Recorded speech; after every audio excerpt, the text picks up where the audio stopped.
Welcome back to the NRLW Weekly podcast. Thanks to Lite and Easy, fueling Australian sport. My name is Marlee Silva. As always, I am joined by the one and only legend of the women's game, Ruan Sims. And this week, we have a very special guest in studio with us from the Sydney Roosters. Jasmin Strange is here, and she's with us for the whole episode, which I'm so excited for. Jazz, welcome. Thank How you. are you? How is it to be in the hot seat here? I'm very good, very excited, a little bit nervous. First in-studio special guest. Yeah. We're excited to Thanks have for having you. me, guys. Yeah, I'm so excited to have in real time current NRLW player perspective on things. I think that's great. Good. Well, Roo, it's now over to you for your hungriest player and team of the week. My two hungriest, Light and Easy hungriest players of the week are Isabel Kelly. I thought she was absolutely incredible for your Roosters on the weekend, Jazzy. She almost clocked another week of 270 metres, just under, 268 or something metres. Last week, the week before, she did 270. Crazy. She was fantastic. She leads through example, and right from kickoff, the Roosters were on, but she was on as well. So she's one of my hungriest players. The second one, Grace Kemp. Yeah. She was so good for the Raiders. I love her starting for the Raiders, and she scored not just competition high, but I think historical high tackle breaks. Wow. In the NRLW, 14 tackle breaks. Wow. Grace Kemp had on the weekend. She scored 2 tries as well. She had 2 clean line breaks, and I thought she was just invaluable for the Green Machine and really did help them to that victory on the weekend. And so they're my top 2 players, and you have to train against one of them. What's it like being able to train with Isabel Kelly? She has such a high standard. She does. She has such a high standard for herself, but she's just so humble. You would not expect for how her personality is for what she does on the field out there. I know she definitely took me under her wing when I was younger, coming through the Central Coast Roosters system with her. So it's really exciting for me to be back at the Roosters, obviously playing and training alongside her. She's just an unreal captain. Yeah, she absolutely is. And that then leads me to my Light and Easy hungriest team of the week. First off, Roosters. Yes. Yeah. 40 points. Crazy. You guys honestly turned up ready to play. There was just every single player knew their role, Jazz, executed their role, and was uncompromising in your approach to that game. What was the build-up like? Because you guys were switched on. I think it's just so exciting for us this season. Obviously, we've had so many injuries and a couple suspensions and things like that. Frez is coming back this week, which is exciting as well. But it's just really exciting for our team that we have all of these girls in our squad and new girls coming into our squad quite often as well through injuries. And everyone knows their role. Everyone's on the same page. It's not we're just all out there doing our job so that we can rely on a couple of these star players to do exceptional things. I think that every single person in our team is pulling their weight, and you saw that the start from our middles on the weekend was genuinely unreal. They couldn't get out of their own end, so it was pretty exciting for us. That's exactly how it looked. Yeah, exactly how it looked. And then the second hungriest team of the week, the Parramatta Eels. Yeah, and I added them to this because a lot of the time we focus on attack and a lot is made of attack. And attack is very important, but I'm somebody who puts a very strong emphasis on defence. And the Eels' defence this week was incredible. To turn the Titans away, the Titans had almost 60 play the balls. Wow. On the Eels line. That's and they crazy. turned them away time and time and time again.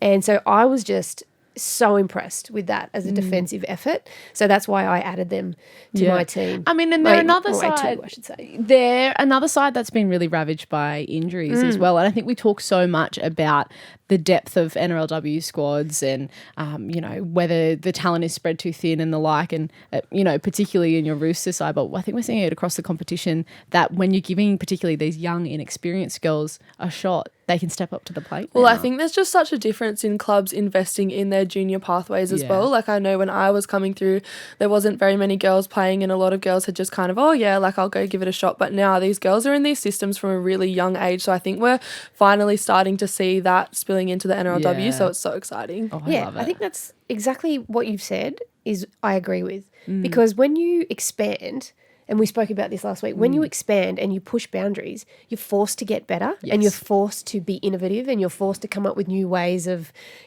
doing what's being done and doing it better. And I think that's really great for our game. And like next year, it's going to stretch again, another 2 teams. But I think we're going to see more athletes join and we're going to see a greater cross-section of women getting involved in the game. And that can only mean great things. Absolutely. Well, with that, Roo, it's now time for this one. Top 2 with Roo. What are your top 2, Roo?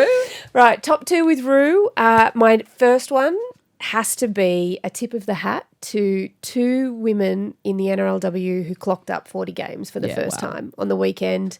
Zahara Temura for the Raiders and Ali Brigginshaw for the Broncos. I think it's pretty crazy to know that they were there when it started back in 2018. They haven't missed any footy. They've been there. They've turned up for their respective clubs, and they've been incredible custodians of the game for a long time, and they've still got time left in them, which is even more impressive. So that's my first top 2.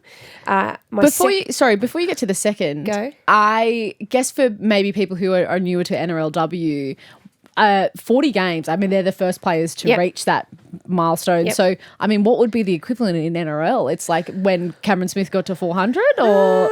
Well, look, they are constantly challenging the boundaries and challenging what the new norm is. They're creating history every time. Like all of these women are creating history every time they go out on the field. A lot of things that are being done have never been done before, and they're forging the way there. And I think also what's probably even more impressive is Ali's done it all for the one club. Yeah, that's amazing. That's pretty cool. And like she's been, an incredible, like I said, incredible custodian of the game for a long time and still has footy left in her, which is great. And same as Z. Yeah. And, I think they're both really good leaders for their clubs. They are. And they're good players too. So, and you've had to come up against both of them. Yeah. What's it like having to face them down? Yeah, I was in the squad with Z as well in my first year with the Roosters. So that was, really awesome. She's just such a great leader, so humble as well. Obviously, that's a word we hear a lot with these leaders. They're all very humble, which is why I think they command a lot of respect from the girls. But yeah, I know whenever we go up against Ali, it's always challenging, and I'm doing a lot of video research on what she's been doing lately and who she's been hitting the most and things like that. But yeah, they're both awesome defenders as well. So great players. Yeah. It's very cool. Well, I cut you off there, Roo. So no, that's all right. No, and then my second one is about another individual in the game who we've just heard this week is announcing her retirement. Yeah. Karina Brown, the number 1 for the Titans. So the first ever player to sign up for the Gold Coast Titans for the women. And, I've had the pleasure of being able to play alongside and against Goose, as her nickname is, for a while. And, she's been another one who's been a great custodian of the game, and she constantly creates history and pushes things. And, she's done plenty within our game. She's played Origin, she's played for the Gillaroos, she played for the Roosters, she played for the Titans. Like she's a really, really good human. So, congratulations to her for a great career. Yeah. And, she's an outside back, actually. You've probably had to play against her, Jasmine. I'm not sure if I've played against her. I think she might have been injured when we come up against her in our first year, but she's a good singer, isn't she? Yeah, she does a little bit of We'll have to get her in for some halftime performances now that she's not playing anymore. We'll keep her around. We'll get her on the mic. She will not be lost to the game. Absolutely. But congratulations, Goose, on a great career. And I'll catch up with you soon. As we spoke about at the top of this episode, we are having a first here in this podcast today in having a guest in studio with us for the full episode, Jasmin Strange. Now you're really in the hot seat because this is where all the questions come out. You. Oh God, okay. Okay. You're already warmed up though, so ready. I think that I have had the pleasure of interviewing you before, and I think from all my interactions, you're quite a fun character, Jazz. So we're expecting big things. Okay. We like to start these conversations by getting to know you away from footy. Okay, so purely because this is what we were talking about before we came on mic, I'm going to start with a question, a really important one. If you had to go on a reality TV show, which one would it be and why? Not Love Island, obviously. I think that my dad would actually kill me if I went on there. But I don't know. I reckon I'd give maths a good go. I reckon that would be some pretty entertaining viewing there. But yeah, I'm not sure. I'd give anything a go really. Okay, maths. If you're listening, casters, your first NRLW bride could potentially be Jasmin Strange. How good. Now, some of these questions as well, they're not about on-field footy, but it's a little bit about how you get your head right and things that you do in the lead up to a game as well. Because a lot of people don't really know that some athletes can have specific ways of doing things. Is there anything that you make sure that you have done to be prepared leading into a game, aside from the actual footy side of things? Yeah, well, obviously, just with the footy side, I have my little superstitions throughout the week, so making sure I get my extras done and things like that. But the night before a game, it's ridiculous. Obviously, I'll have my pre-game feed, and then I have to have 2 packs of 2-minute noodles right before I go to bed. Just How so are these that prepared, these 2-minute noodles? So it has to be done the right way. I have to do it. I have to do it myself, otherwise I get really, really wound off if it's not right. But basically, I get 2 packs of just like the cheap 2-minute noodles, break them into quarters, put them into the bowl, and then you've got to get boiling water. Wait till they're all like really swelled up and like soggy, and then tip all of the water out, and then you put the flavouring in, so it's like you don't lose any of the flavouring to like the water that gets tipped out. You get all the flavouring. So like mee goreng style. Because I think I've just had 2-minute noodles for so many years, for so long, that I've become like immune to the flavour. So I've had to find out ways to get like the most out, to intensify the flavour, because I just grew up having it after school, everying like that. Yeah. Pretty much I'm a 2-minute noodle, you are what you eat, and that's pretty much it. You're a 2-minute noodle. I am a 2-minute noodle. Do you sometimes, like if you're looking for a more intense flavour bomb, do you open a third pack and just take the seasoning out of that? No, because I have thought about it, but I'm not there because you reckon your dad would be mad about Love Island. He'd be pretty mad about the noodles just being opened. Maybe in a few years when I become immune to just the flavour, then I'll have to go there. Fair enough. Next time I'm on here, I'll be like, guys, I've relapsed. Yeah, I've relapsed. I'm now cracking straight into the chicken stock. Hang on, what flavour? Chicken or beef? Well, it actually depends on my mood. That's a really good question. Wow. Usually beef. Yeah. But if I've had it too often, then I'll have to crack into the chicken. So at home, I've just you've got a full pantry. I am so sorted. You should see my pantry and tummy on me. It's ridiculous. Or maybe the chicken and beef stock might be getting, the cubes might get a run soon. Yeah, maybe instead of boiling water, I'll have to boil the stock and use it. Oh, wow. Maybe we should do an episode on different ways to cook 2-minute. Oh my goodness. We could do some kind of culinary masterclass. Yeah, absolutely. With everyone's game day meal. Yeah, I can see that happening. Cheat girls meal. Oh, I have to ask now, who is at the top of your playlist on game day then as well? Okay, this is really like weird and embarrassing, but it means a lot to me, this song. I don't really I'm not like a massive music girl, but I have my superstitions with it. Brimful of Asher. Oh yeah. I don't know if you guys know that song. I know that song. How does it go? Who knows it? She wants to sing it. Brimful of Asher on the 45. Yeah, that one. Okay, yeah. We got so I actually just got myself a deal to never sing again. You're gonna be up with it. Nah. So when I was little, I used to watch my dad's highlights from playing Super League, and that was the song that was on it. Oh, and like I never played footy or anything, but it used to just get me like real pumped up. Oh, I love so like that. I'll be listening to my like doof music on the bus or something, and then I'm like, oh my god, I've got to listen to Brimful of Asher. So then I have like a break and I put that on, and I'm like, ugh. I don't even like it anymore, but I just have to listen to it. So then I go back to my doof music and I'm good. But yeah, that's my little, so weird, I know, sorry. I love that. I love it. That's very cool. That's very cool. But there's other things that you have to do on game week as well, isn't there? It's not just the noodles. Obviously, my lashes need to be fresh. Don't even get lashes outside of NRLW. It's just so when I'm watching it back, I'm not like, ugh. But where'd my eyes go? Like, but that and fake tan. Always got to have my fake tan. I reckon I give Taylor Preston a run for her money there. We'll tee you up with another one. If we ever play together, we'll be roomies and we'll just if she can handle Brimful of Asher, then you guys are basically besties. Like this, I love this. I think that finding this stuff out, as much as it's a great laugh for us, like I love hearing about all those other little special things that you guys have to do, because I unlike Rue, I've never been an athlete and whatever, and I think it kind of makes me be able to relate to you guys even a little bit more, because like, I care about what my tan looks like too, and all that sort of stuff. I know a lot of the girls don't, but there's definitely a few of us in there that are. Well, if you look good, look good, play good. Look 100%. Absolutely. Well, we've already mentioned your dad a couple of times, and this is where we start to get into like the more footy focused questions. But he is your coach. You've played against his Rooster side. You're now back with him as coach. I mean, how often does footy kind of trickle into family life and talking about it? Because your brother also plays in the NRL. He does. Yeah, at the moment it's definitely more of a footy focus, I would say, because I don't live at home. I live in Sydney just for this season as well. So whenever I see Dad, most of the time it's to do with footy and things like that. But in off season and when it's not, like, he's really, really good at separating being a dad and being a coach. But yeah, at the moment it's definitely pretty footy focused, but I don't mind that because I need it. Yeah. Absolutely. And what about with Ethan? Do you guys chat footy or No. just do the brother-sister thing? Yeah, I don't know. We're not like, I don't think he can really learn anything from me. I think he's kind of killing it and he's doing his thing. He's doing his thing in Canberra. He's like, he's just doing his own thing. Do you love him at 5'8"? Because we saw him play centre for New South Wales. That was the most Blues, random thing. I can't even deal with the commentators whenever they're like, he's come through as a centre. I'm like, nope. No, he's not. Yeah. He's always played like half and 5'8". He played a bit of fullback when he was waiting for his growth spurt when he was like very little.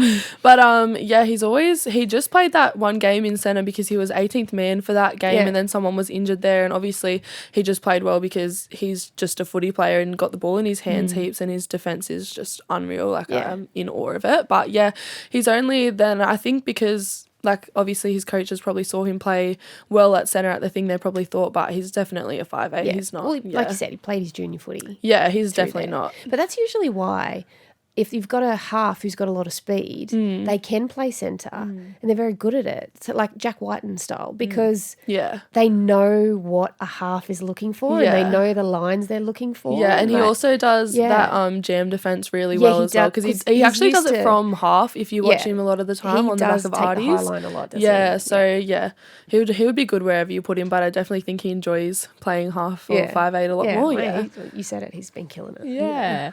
You know what? Even you talking about some of your teammates, Jamie Frassard, I think about Liv Koenig, Isabel Kelly.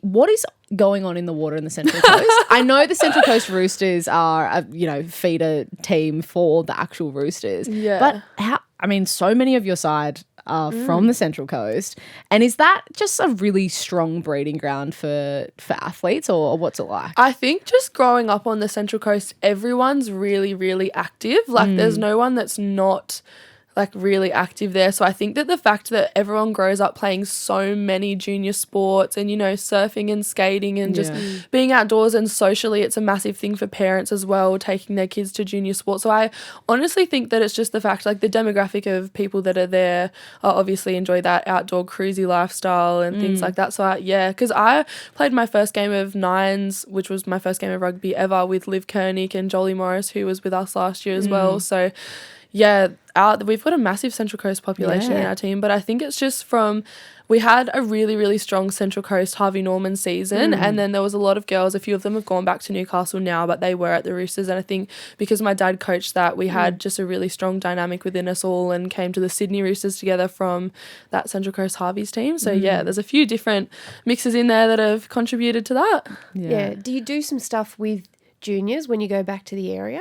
Yeah, I'm actually it's really, really hard in NRLW season, obviously living here, but I was an assistant coach for the Berkeley Vale Panthers, which is where I played my stuff, and I just like going to like the local games and just saying hi and watching some of the kids, even like the kids that I used to teach at Ush, like I love seeing them. I went and watched the Batter Bay Public School. They did it was actually like a Sevens Union school event, but they all play like League and Union on the Central Coast, and I went and watched that and they were all so excited. So it's good for them to be able to see like us girls that have come from that environment, made it, and then we're still there like supporting them and stuff like that. And giving back to and just so they can see there's a genuine pathway, because when I was that age there was no pathway. I thought I was going to finish playing Tasha Gale, and then like there was NRLW, but it wasn't as big of a thing as it is now, and there was way less teams, so it was obviously like very, very hard to make it. But now there's a genuine pathway and you're supported as well. It's not just you've got to work really, really, really hard. We still do have to work obviously very hard, but it's not like we are paying for ourselves to play. Like the NRL is now supporting us to do so that's really exciting.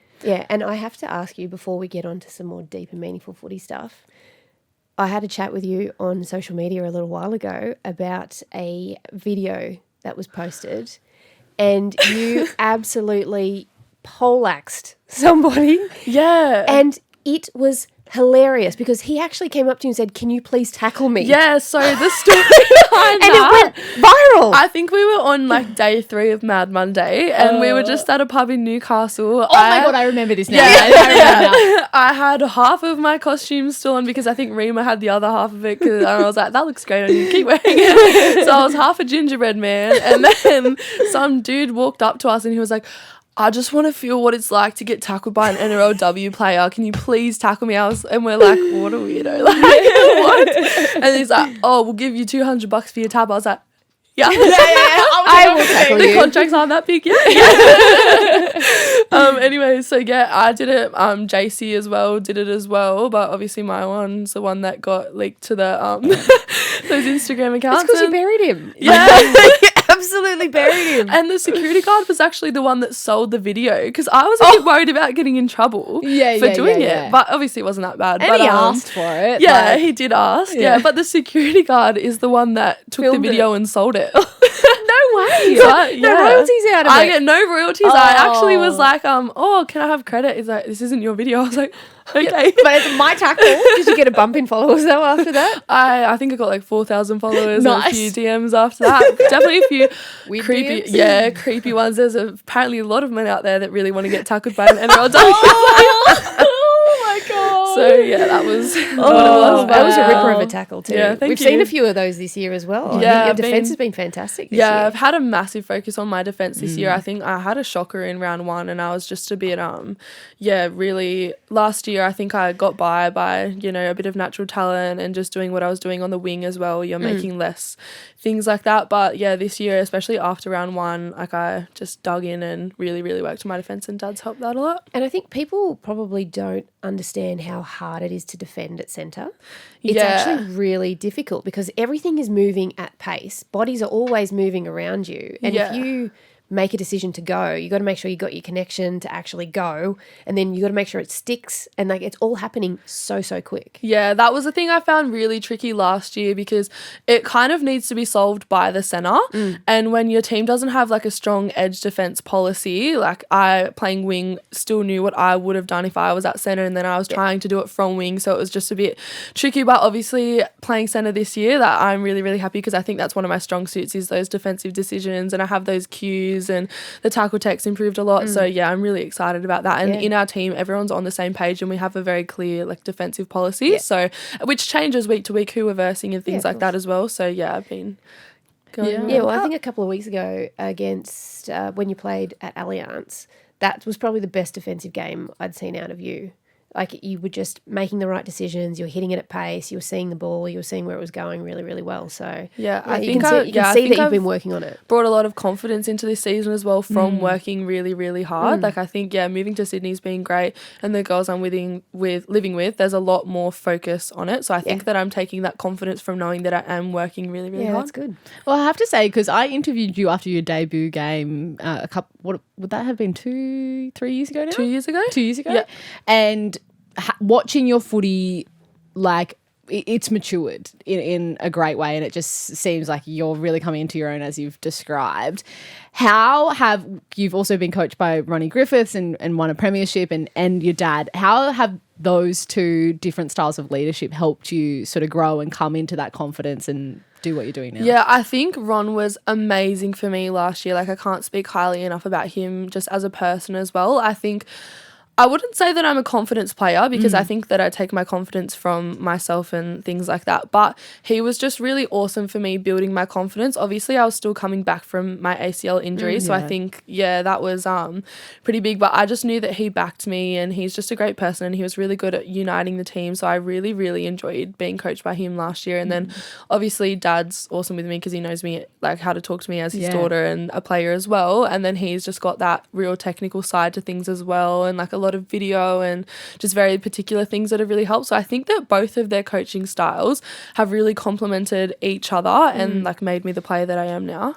That's awesome. That's very cool. So now Ronnie's obviously gone over to the Warriors. I'm so excited for him. I can't Me think too. of a more perfect coach for that team because obviously they've got some amazing signings already, but they are going to be building for the next few years. You know, it's like they're not a new club, but they are building a new team and a new culture. And I think that Ron's just awesome at curating that culture. And so I'm really excited for those girls that they'll get to be with him. Yeah, absolutely. And I think that's really cool. What you need at a That's exactly what they need over there. And he's got a massive emphasis on like cultural stuff as well. Yeah. So that's going to be really awesome for them being over there. Obviously, he's Indigenous Australian, but I know that he brings that culture. He understands the importance of culture. He understands the and importance of celebrating culture, and he instills it in the team, and so many like wellness things as well, like that. So I think that that's going to be really exciting for them over there. Do you reckon just while we're on the same vein, they're going to come out firing, aren't they, next year? Obviously, having Ronnie at the helm, they've announced Uppy Nichols as well as their fullback signing.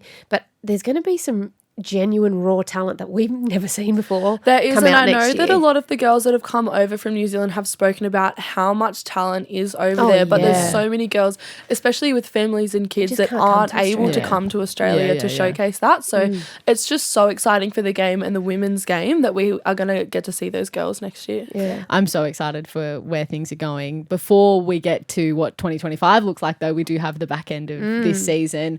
I mean, how do you see things shaping up at the moment? I mean, all the rest of us could talk about before this weekend was the undefeated Sharks, and you really ripped that out from underneath them.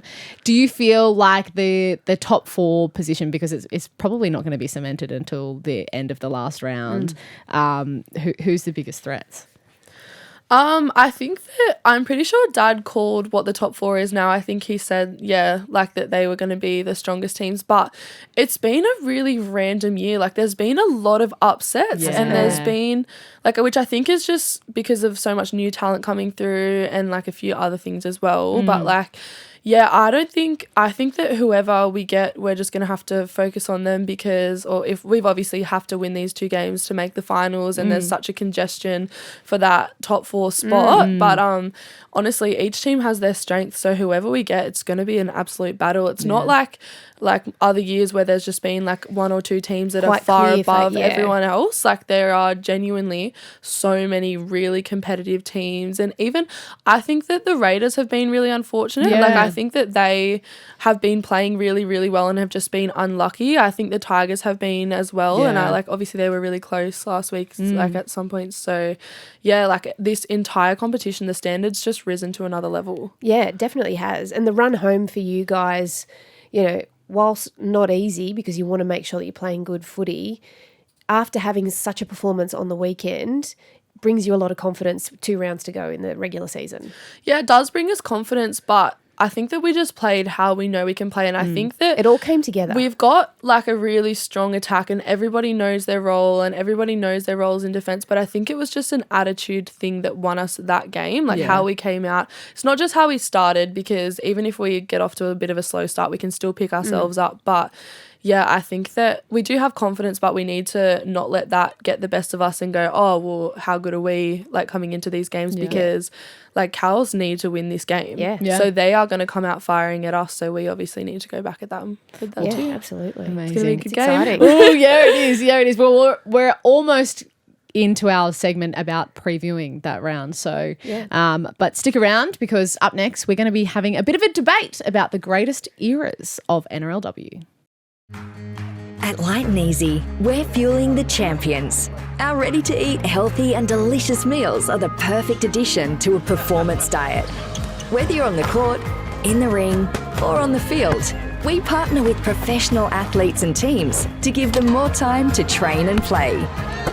Fuel your passion and your performance with Australia's multi-award-winning healthy meal delivery service. Light and Easy. Eat well and play hard. Rugby league has had its fair share of iconic eras. But honestly, I can't get enough of the high-scoring, line-breaking, flick-passing, magic-rounding, origin drought-breaking, Vegas-flying, simply the best era of footy we're in right now. And with more stats, insights and markets than ever, it's the best time in sport, and Tab has the best app in sport. Tab, we're on. What are you really gambling with? For free and confidential support, Visit gamblinghelponline.org.au. This is the Tab Iris debate. The time for sport is now thanks to Tab. Chances are you're about to lose. For free and confidential support, visit gamblinghelponline.org.au. Now it's time for us to get into a bit of a debate about the greatest eras of the greatest game of all. And this week, Rue, Jazzy, we are talking about the entertainers. Those players who get bums on seats, who everyone gets excited to see play. So that is the big question. Who is the most entertaining player in the NRLW?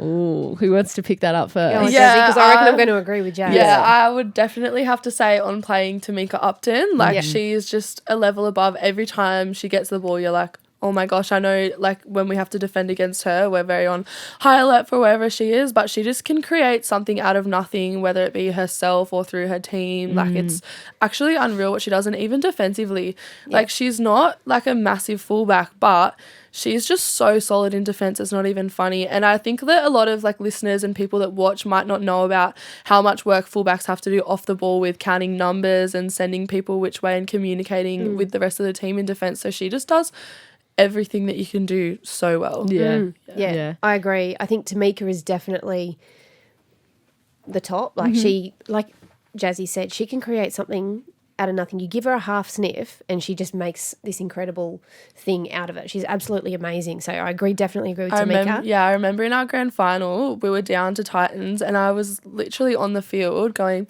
I wonder when Tamika's going to score and win us the game. And then she actually did. And I was like, thank you.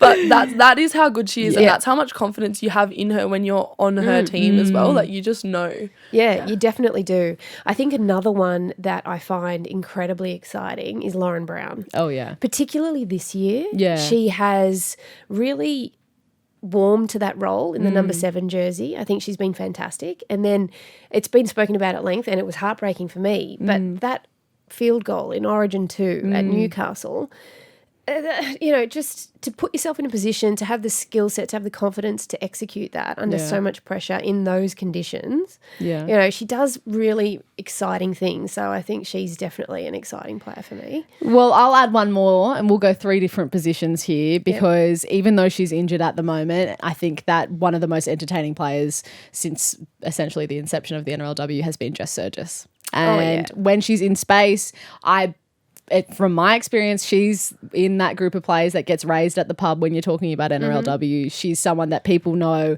and her athleticism, I think, definitely brings some people into the stadium. Yeah, it definitely does.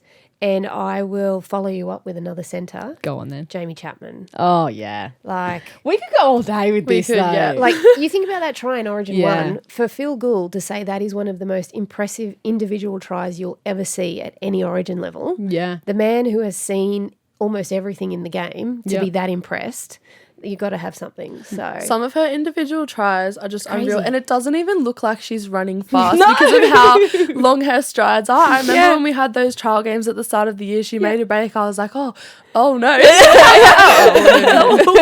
And she just runs so hard. Like, people get a good grab of her, people get a good shot of her, and she still just slices her way through. So yeah, she's unbelievable. Same as Jess Surgis. She's just one of those players that also just creates something out of nothing in her athleticism and her confidence to just try things. Like, sometimes it comes off, sometimes it doesn't come off, but you know what? She's giving it a go and she's trying it, which a lot of other people wouldn't, which is what makes her so exciting because she can just go out and pluck a ball out of the sky or beat 6 people. So yeah, no, I agree. They're the individuals. And I think what I've actually really liked this year, that Broncos edge attack, like Ali Brigginshaw's kicks for Stacey Walker. Oh, that's unreal. Entertaining. Yes. That's so entertaining. Yes. And then you go on the left edge and then Mello Hufanga is just running riot. Yeah. I know you've had to probably defend her, which is probably not that fabulous, but for a viewer, it's incredible. And then Julia Robinson finishing off on the edge as well. Yeah. Like that Superman dive that she did a couple of weeks got a lot ago. of strike on there. Don't they? They're edges. Yeah. So the highlights reel for the NRLW is certainly a very long one with all the entertainers, and that's the beauty of the game. I know. It's so good. It is now time for us to preview round 8 in the NRLW. I cannot believe we are at this point. 5 amazing games on this weekend, and every single one of them live and free on 9 and 9 Now. Make sure you're tuning in because there's only a couple of rounds left, which makes me want to cry. But the round starts with a Thursday game, which we Yes. love. Yeah. It is the Tigers and the Dragons at Lite Oval. Yeah, this is a home game for the Tigers, and and we spoke about this earlier. The Tigers haven't been able to post a victory yet this year. They've been close a number of times. They really have, and the Dragons really struggled to sort of find their feet this year. They had some great things. They beat the reigning premiers. At Newcastle, which is a hard thing to do.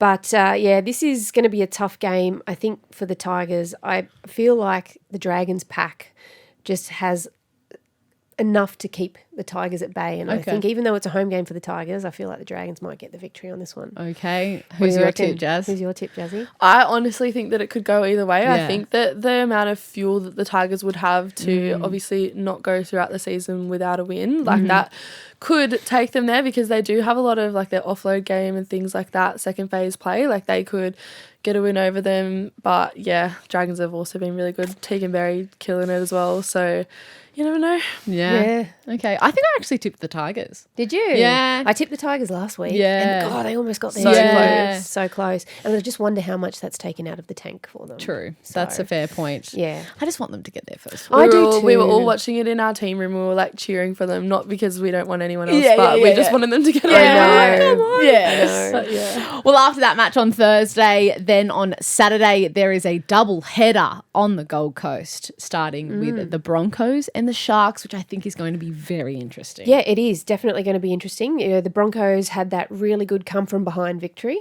last week, and the Sharks weren't able to post any points last weekend. So both teams will be hungry for different reasons. Of course, I have to tip the Sharkies, and I will be tipping the Sharkies, but this is going to be really big for the Sharks to be able to withstand the attack that we spoke about in our eras debate, because they have lots of strike. Their middles get through a lot of work. Like Aneta Nuasala has been a woman on a mission since she came back from suspension, and she's been playing so well. And their rotation through the middle is really good, the Bronx. So, yeah, I'm tipping the Sharks, but the Broncos have won 8 of 9 games in Queensland. So that is a tough little thing to overcome. Yeah. I think that whole game is just going to depend on field position, because obviously the Sharks' attack is really, really strong, and I think that their coast-to-coast attack could really pull apart some of the defence of the Broncos, but obviously the Broncos just have so much strike close to the line, so I think it'll just be field position on that one. Yeah. Okay. Well, I think I tipped the Sharks too. Yeah. Oh, did you? Yeah, I You're think allowed based- back in the Shire now. Yeah, I'm allowed. They let me back in there. I'll lift the embargo. Do you know at what? the Tarrant Yeah. Point Bridge. In the press conference after the game on Sunday at Shark Park, what I was really impressed by, and I think, I don't know, maybe it's just because I'm such an emotional person, but Tony Herman going, yeah, like that we didn't play good enough today, but that doesn't shake my faith in the girls at all, and we'll just fix the things and go again next week. And just how he spoke about it and handled it as a coach, I was like, man, I like that. Yeah. They can bounce back. Yeah, and that's the thing. You can't hit panic stations when one thing doesn't go your way. No. There's days where things are like that. And like I actually heard this really great discussion on the rule of thirds. Have you ever heard of that? The rule of thirds? No. So like when you're preparing as an athlete or a team or whatever, if you're having a really crappy day and something's not really going your way, you just got to really think rule of thirds. A third of the time, if you're preparing and you're in a sweet spot, a third of the time things should feel amazing. A third of the time things should feel like it's just kind of getting there. And a third of the time it'll feel like you're not making any progress and you're struggling and you're going backwards. And if you sort of think about it and you spread it all out, the woman who speaks about it explains it a lot better than I did. That was good. But, it just says, okay, well then actually have a balanced approach to it. And so, no, this is just a bad day. Yep. This is just a day that hasn't worked. And then like same as if you guys at the Roosters had every day like Saturday, you'd be like, hang on a second, that's not like that's not quite right. Like we need to have a look at what the balance is here. So the rule of thirds. And I thought it was a really great way of looking at it. So when you spoke about what Tony said, that made made I sense. like that. I like that a lot. It's a good lesson for everyone. Yeah. After that match, it'll be the Titans and their home ground facing up against the Knights. Now, they have lost Loz Brown with a broken hand for the rest of the season. Yeah. We've been talking about how incredible she's been. That's awful. And I don't know, it just kind of looks like the Titans maybe have taken a little bit of a backward step? Well, I think they've had some tough games and they haven't been able to probably put the performances in that they would have wanted. And I know that after the Knights got run down last week, they will be hungry. They will be hungry to come back. And Jazz, like, you've spent a lot of time in the Knights system, so you'd know exactly what a lot of those players would be thinking and feeling coming into this week. Yeah, I think that their coach also wasn't very happy with them after that game as well. So, hopefully they can band together and go together. But, we'll see what happens out there. It'll be very, very telling, the result of that game, of how their week was this week. Okay. So, but I am tipping the Knights for that one. Then on Sunday, we'll be at Gosford at your true home ground, Kira Jazz. Dibb's home as well. Yes, that is true. Yeah. As the Roosters and the Cowboys face each other. I mean, both coming off wins. Yeah, absolutely. The only thing I would be considering was, like, how much did that win take out of the sales of the Cowboys? And I think the Roosters would be very happy with what they put out, but also, like what we spoke about, not getting too far ahead and not saying everything's going to come like this every single week. And I think that John Strange will be getting them back into a groove and ready to go, get it back into the grind this weekend, because there's some danger in this Cowboys outfit. Both of their centres I think that Jasmine Peters is really underrated, to be honest, and obviously Jakaya Whitfield's made a name for herself these last few seasons, so they've got a lot of strike in their centres, and across the park, obviously, when Kira, her kicking game's pretty important to them, so it'll be a good match up. The loss of Taryn Aiken, though, that's hard. Yeah, it is, but I think that, like, obviously Jocelyn, she's been in that 7 position all of last year, and we've got so many girls that can play so many positions, and we're really confident in our game plan. So obviously it is a loss, but I think that we'll be all right, and she'll be all right as well. So yeah, she'll be all right. Yeah, she'll be all right. But I am tipping the Roosters to come away with the win. Alrighty, and then the last game of the round will be the Raiders at home against the Eels. Yes, this is another one where I wonder how much of last week's effort will take out of the Eels, because that defensive effort was so impressive, so impressive. And I think the Raiders will be feeling really good, again, from coming from behind, away from home, and then coming away with that victory and scoring a lot of points as well. The biggest thing for me is that I love Grace Kemp starting. Yeah. And I think the clash between her and Elsie Albert is going to be a really big one. Oh, yeah. Because they're two heavyweights in the middle, and both of them have try scoring, but they both scored 2 tries on the weekend. But this is another one where Rachel Pearson and Zahara Temra will have a really big say on the outcome of the game, but I am tipping the Raiders at home. Yes. Yeah, I think it's really exciting for Grace Kemp as well, because she hasn't had a heap of opportunity to do what we know that she can do. So it's obviously really exciting that last game that we got to see that from her. So hopefully she carries that confidence with her and continues that into the game. Yeah. I think that's this game almost feels like the hardest one to call. Yes. But I get the feeling that it'll be the Raiders. But look, I'll tell you what, we are in for another incredible round of NRLW. Make sure you're watching, tuning in. All games live and free on 9 and 9 now. And that brings us to the end of the show. Jazz, thank you so much for coming on and sharing your insight with us. I think it was really, awesome. Really valuable. And good luck for the rest of the season. Thanks for having me, And Roo, thank you always for everything. Miles. Yeah. Let's do it again next week, shall we? Okay, let's do that. You've been listening to the NRLW Weekly podcast with Marlee Silva and Ruan Sims and Jasmin Strange. Thanks to Lite and Easy, fueling Australian sport. We'll catch you next week. You win some, you lose more. For free and confidential support, call the number on the screen or visit the website. This year, NRL on 9 is your one-stop shop for all footy. That's right, Freddie. Not about the highlights, action, 7 days a week. Billy and Gus podcast, get that on your drive on the way home. Immortal Behaviour, grab a seat on the couch for that. And of course, my favourite, Freddie in the 8. The best footy brains, the biggest games. Don't trust the algorithm, subscribe to NRL on 9 and get all your entertainment there.